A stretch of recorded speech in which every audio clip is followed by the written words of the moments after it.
جنہوں نے نبوت جاہو جلال دیکھا، وحی اترتے ہوئے دیکھا، وفات کے بعد یہ لوگ فتنے بازیاں نہیں کریں گے مسلمانوں کے ساتھ، ضرور کریں گے۔ یہی ہوا۔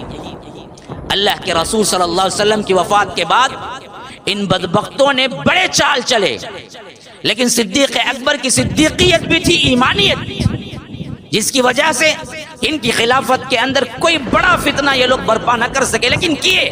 حضرت فاروق کے زمانے میں بھی یہ لوگ بہت چال چلے۔ یہ خاموش بیٹھنے والے انسان نہیں تھے، یہ وہ بدبخت تھے جنہوں نے اللہ کے رسول کے دور میں یہ بات معلوم ہونے کے باوجود بھی کہ ہم جو بھی سازشیں کریں گے وہ سازشیں اللہ کے رسول کو معلوم ضرور ہوں گی، لیکن یہ لوگ نہیں رکے، کرتے رہے۔ تو اس طرح صدیق اکبر کی خلافت میں کیوں خاموش بیٹھتے؟ حضرت عمر کی خلافت میں کیوں خاموش بیٹھتے؟ نہ بیٹھے۔ لیکن عمر اصل میں وہ تھے جن کو اللہ کے رسول نے کہہ دیا کہ یہ فتنوں کے معاملے میں دروازہ ہے، جب تک یہ دروازہ رہے گا کوئی فتنہ اندر نہیں جائے گا، یہ میری امت کے لیے دروازے کے مانند ہے۔ لیکن ایک سادہ غلام جو مدینے کے اندر رہتا تھا، اس کو ایک چھوٹی سی بات کہ 2 درہم کی جگہ 1 درہم پہ ریکویسٹ کو نہیں مانے، آپ کو لگتا ہے کہ صرف اس وجہ سے یہ بدبخت قتل کر دیا؟ نہیں، یہ دراصل تاریخ میں ایک واقعہ ہے، لیکن اصل سازش ان یہودیوں کی تھی جو کہ اللہ کے رسول صلی اللہ علیہ وسلم کے دور مبارک میں خود اللہ کے رسول صلی اللہ علیہ وسلم پر قاتلانہ حملہ کیے تھے۔ اگر آپ پہلی مرتبہ ہمارے چینل لائے ہیں پلیز سبسکرائب کر لیجئے۔ اب اللہ کے رسول صلی اللہ علیہ وسلم وفات پائے،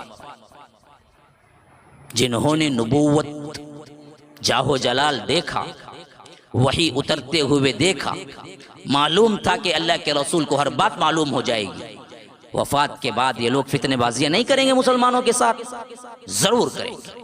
یہی ہوا۔ اللہ کے رسول صلی اللہ علیہ وسلم کی وفات کے بعد ان بدبختوں نے بڑے چال چلے، لیکن صدیق اکبر کی صدیقیت بھی تھی، ایمانیت بھی تھی، جس کی وجہ سے ان کی خلافت کے اندر کوئی بڑا فتنہ یہ لوگ برپا نہ کر سکے، لیکن کیے۔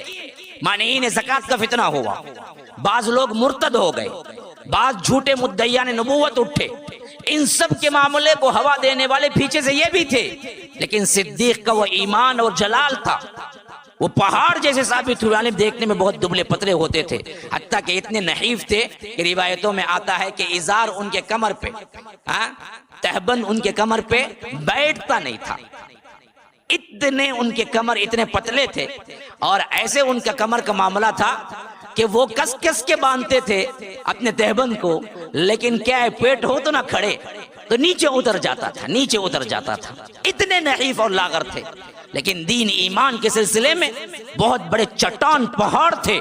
تو ان کے لیے یہ سب فتنے اللہ تبارک و تعالی نے فرو کر دیے، اور اس سے نجات ملی۔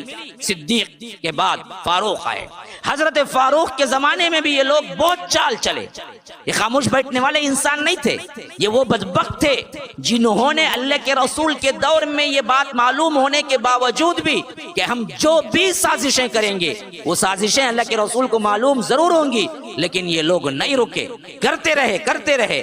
تو اس طرح صدیق اکبر کی خلافت میں کیوں خاموش بیٹھتے؟ حضرت عمر کی خلافت میں کیوں خاموش بیٹھتے؟ نہ بیٹھے۔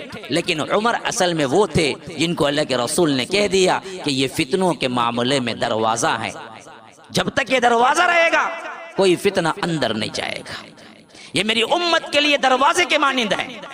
حضرت حذیفہ بیان کرتے ہیں، جب یہ حدیث بیان کی حذیفہ، اس وقت حضرت عمر کھڑے سن رہے تھے، اور اس کے بعد جب وہ چلے گئے تو شاگردوں نے پوچھا حذیفہ کون دروازہ ہے وہ؟ کہا کہ وہ یہی ہے۔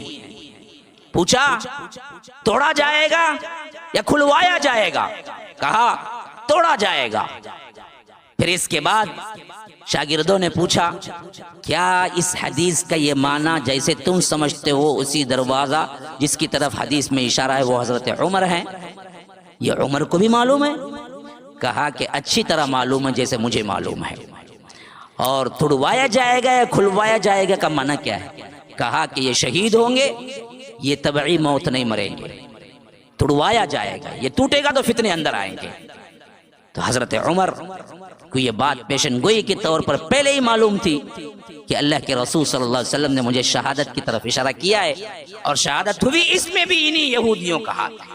اب سب سے پہلے دیکھیے کہ کس طرح حال احوال ہوئے کہ ابو لولو فیروز جو کہ ایک ایرانی غلام تھا، مجوسی، ایران سے آیا تھا جب ایران فتح ہوا تھا، اور حضرت شعبہ جو ایک صحابی تھے ان کی غلامی میں تھا، اور حضرت عمر سے ایک معمولی شکایت لے کے آیا۔ شکایت کیا تھی؟ یہ میرے سے کام زیادہ لیتے ہیں اور پیسہ کم دیتے ہیں، مزدوری کم دیتے ہیں۔ پوچھا کام کیا کرتے ہو اور تمہیں مزدوری دینا کتنا ہوتا ہے؟ یعنی ایک ہے ہوتا ہے کہ غلام کا اپنے غلامی سے کام لے، دوسرا غلام ایسا بھی ہوتا ہے کہ آقا کیا کرتا ہے کہ تو جو چاہے کما لے، مجھے اتنا دن روزانہ دے دینا ہے۔ تو مغیرہ بن شعبہ جو صحابی تھے جن کے انڈر میں یہ تھا، تو حضرت عمر نے پوچھا ان پر تیری ذمہ داری کیا لگائی؟ تو اس نے کہا کہ دیکھو میں دراصل خنجر، تلواریں، زرہیں، لوہے کا کام کرتا ہوں، مجھے وہ ہنر آتا ہے، اور مجھے مغیرہ بن شعبہ نے میرے اوپر جو لگایا ہے وہ ہے 2 درہم روزانہ دے دینا۔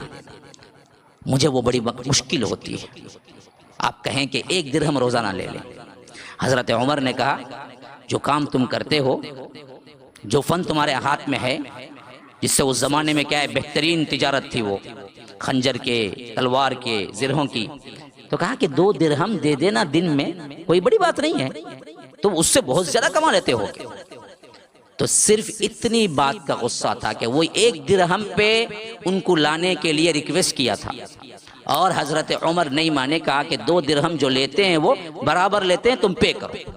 تو اس بدبخت نے یہ کہتے ہوئے چل گیا کہ اچھا میں آپ کے لیے بھی ایک ایسا خنجر بناؤں گا جو 2 طرفہ ہوگا، یہ کہتے ہوئے گیا، اور یہی وہ بدبخت ہے جو خنجر مارا، ایرانی تھا۔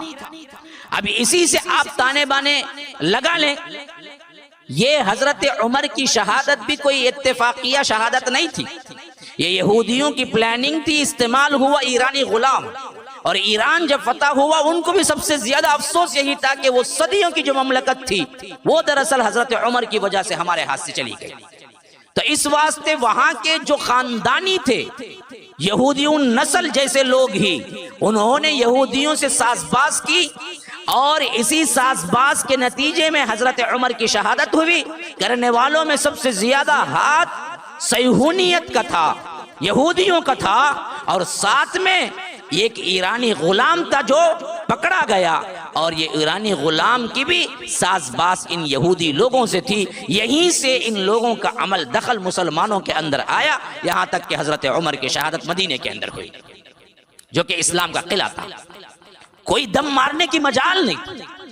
حضرت عمر کے دور مبارک میں جلال ایسے تھا، قیصر و کسریٰ کے بادشاہ کانپتے تھے، لیکن ایک سادہ غلام جو مدینے کے اندر رہتا تھا، اس کو ایک چھوٹی سی بات کہ 2 درہم کی جگہ 1 درہم پہ ریکویسٹ کو نہیں مانے۔ آپ کو لگتا ہے کہ صرف اس وجہ سے یہ بدبخت قتل کر دیا؟ نہیں، یہ دراصل تاریخ میں ایک واقعہ ہے، لیکن اصل سازش ان یہودیوں کی تھی جو کہ اللہ کے رسول صلی اللہ علیہ وسلم کے دور مبارک میں خود اللہ کے رسول صلی اللہ علیہ وسلم پر قاتلانہ حملہ کیے تھے۔ وہ کیوں خاموش بیٹھتے؟ تو انہوں نے یہ سب سازشیں حضرت عمر کے دور خلافت میں جب دیکھا کہ اسلام پوری شان سے آگے جا رہا ہے، کہ اگر اور 10 سال ملتے اللہ تبارک و تعالی انہیں رکھتا تو تاریخ اسلام کا نقشہ ہی بدل جاتا، کیونکہ یہ 10 سال ہی میں حضرت عمر کی فوج مکران تک پہنچ چکی تھی اس طرف، اور سری لنکا کی طرف، اور ادھر ہندوستان کی طرف پنجاب تک پہنچ چکی تھی، سندھ تک پہنچ چکی تھی۔ اگر کچھ دیر اور ملتی تو حضرت عمر کے زمانے مبارک میں ہندوستان میں اسلام پہنچ چکا ہوتا، اور اس طرف اٹلی تک پہنچ چکی تھی، جہاں اس کے بعد سمندر تھا، جانے کا راستہ کوئی نہیں تھا، ورنہ تو یورپین کنٹریز میں حضرت عمر کے زمانے میں اسلام داخل ہو چکا ہوتا۔ بحری قوت اس وقت ابھی مسلمانوں کی نہیں بنی تھی، لیکن قریب میں بننے والی تھی۔ پوری تیاری ہو چکی تھی کہ ہم بحری فوج بھی بنائیں جیسے زمینی فوج ہے، لیکن یہ کام حضرت معاویہ کے زمانے میں پورا ہوا، لیکن اگر لمبی مدت ملتی تو کچھ بعید نہیں تھا کہ بہت جلد یہ چیز مسلمانوں کے پاس آتی، لیکن یہ سب ایک پیچھے سی سازش کا نتیجہ تھا کہ حضرت عمر اچانک ایک معمولی غلام جس کی کوئی حیثیت نہیں تھی اسلامی سلطنت میں، اس بدبخت نے نماز کے اندر انہیں خنجر مارا اور وہ شہید ہو گئے۔ اب اس کے بعد حضرت عثمان بنے۔ اب عثمانی دور خلافت میں ان لوگوں کو پورا موقع کھل کے ملا، اور ان بدبختوں نے مسلمانوں کے اندر وہ تمام فتنے برپا کرنا شروع کیے جو وہ تقریباً اللہ کے رسول صلی اللہ علیہ وسلم کی نبوت سے دیکھ رہے تھے کہ کیسے اسلام کو مٹائیں، کیسے اسلام کو مٹائیں۔ تو انہوں نے یہ فتنے بازیاں شروع کی آہستہ آہستہ، جس کے لیے ایک یہودی جو ذہین فتین بھی تھا اور ساتھ میں پکا دشمن بھی تھا، یہ نقلی لبادہ اوڑھ کے مسلمان ہونے کا ناٹک کیا اور مسلمان ہونے کا اعلان کیا، جس کا نام عبداللہ بن سبا تھا۔ سبائی فتنہ، یہ سبائی فتنہ ہی آگے جا کے شیعہ کا فتنہ بنا۔ جس تمہید کو میں نے رکھا، اس تمہید کو کبھی نہ بھولنا۔ اب جو میں بتانے والا ہوں شیعت کے بارے میں،